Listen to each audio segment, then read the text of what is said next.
Hi guys, welcome back to the channel. So early in the season, I ended up, planting these 4 boxers that I have back here. I ended up getting them from Walmart for like 15 bucks when they were really tiny.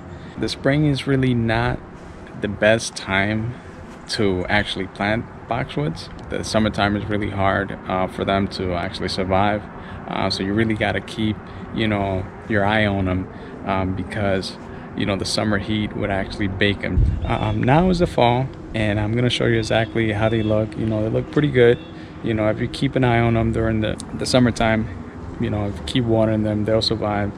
But about a week ago, I ended up putting down some fertilizer for them. I don't really know much about fertilizing trees, but I ended up just contacting Espoma through the Instagram, and I just asked them a simple question. I'm like, what do you guys recommend for this type of tree?